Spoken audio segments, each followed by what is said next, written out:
इकट्ठे कर दिए एक ही पैरा में। The BJP-led government has shown itself to be incompetent, insensitive, irresponsible, and brazenly corrupt.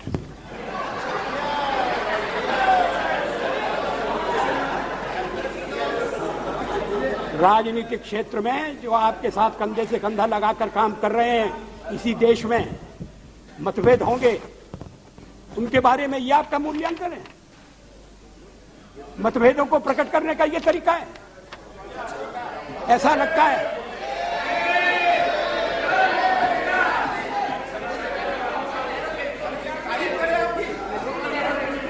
है कि शब्दकोश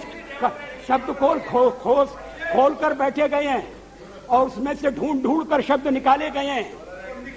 इनकॉम्पिटेंट, इनसेंसिटिव, इररिस्पॉन्सिबल। लेकिन ये शब्दों का खेल नहीं है।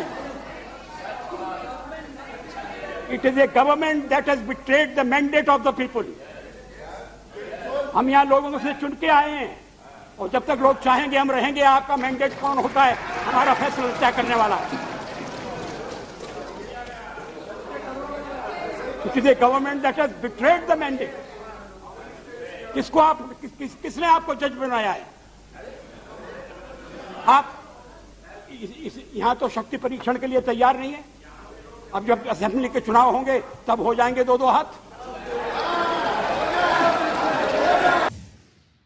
हम भी अपने ढंग से देश की सेवा कर रहे हैं और अगर हम देशभक्त न होते और अगर हम निस्वार्थ भाव से राजनीति में अपना स्थान बनाने का प्रयास न करते और हमारे इन प्रयासों के पीछे 40 साल की साधना है। ये कोई आकस्मिक जनादेश नहीं है, कोई चमत्कार नहीं हुआ है। हमने मेहनत की, हम लोगों में गए, हमने संघर्ष किया है। पार्टी 365 दिन चलने वाली पार्टी है। ये कोई चुनाव में कुकर मुक्के की तरह से खड़ी होने वाली पार्टी नहीं है। और आज हमें अकारण कटघरे में खड़ा किया जा रहा है क्योंकि हम थोड़ी ज्यादा सीटें नहीं ले सके। हम मानते हैं हमारी कमजोरी है, हमें बहुमत मिलना चाहिए।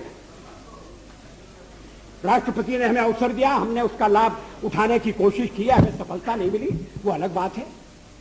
लेकिन हम फिर भी सदन में सबसे बड़े विरोधी दल के रूप में बैठेंगे और आपको हमारा सहयोग लेकर सदन चलाना पड़ेगा, इस बात को मत भूलिए। मगर सदन चलाने में और ठीक तरह से चलाने में हम आपको पूरा सहयोग देंगे, ये आपको आश्वासन देना चाहते हैं। आप सारा देश चलाना चाहते हैं, बड़ी अच्छी बात है, हमारी शुभकामनाएं आपके साथ हैं। हम अपने देश की सेवा के कार्य में जुटे रहेंगे। हम संख्या बल के सामने सर झुकाते हैं और आपको विश्वास दिलाते हैं कि जो कार्य हमने अपने हाथ में लिया है वो जब तक राष्ट्रीय उद्देश्य पूरा नहीं कर लेंगे तब तक विश्राम से नहीं बैठेंगे, तब तक आराम से नहीं बैठेंगे। अध्यक्ष महोदय, मैं अपना त्यागपत्र राष्ट्रपति महोदय को देने जा रहा हूं।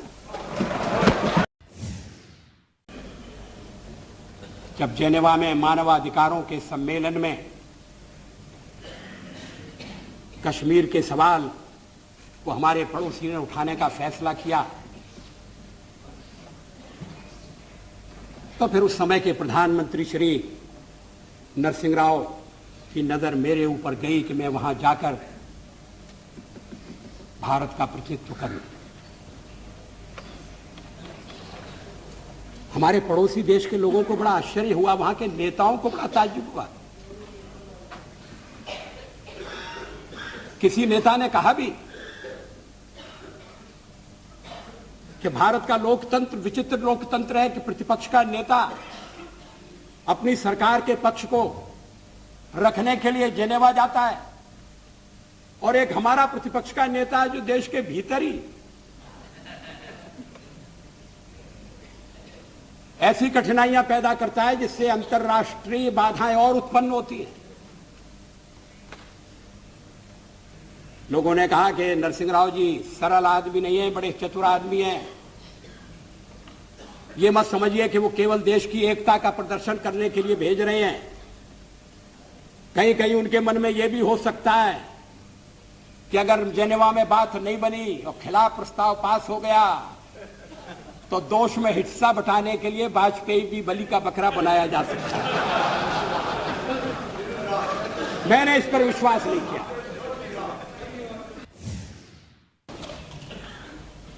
कांग्रेस के मित्र शायद भरोसा नहीं करेंगे। साउथ ब्लॉक में नेहरू जी का एक चित्र लगा रहता था। मैं आते जाते देखता था। नेहरू जी के साथ सदन में नोक झोंक भी हुआ करती थी। मैं नया था, पीछे बैठता था। कभी कभी तो बोलने के लिए मुझे वॉकआउट करना पड़ता था। लेकिन धीरे धीरे मैंने जगह बनाई, में आगे बढ़ा। और जब मैं विदेश मंत्री बन गया तो एक दिन मैंने देखा कि गलियारे में टंगा हुआ नेहरू जी का फोटो गायब है। मैंने कहा ये चित्र कहां गया? कोई उत्तर नहीं दिया। वो चित्र वहां फिर से लगा दिया गया।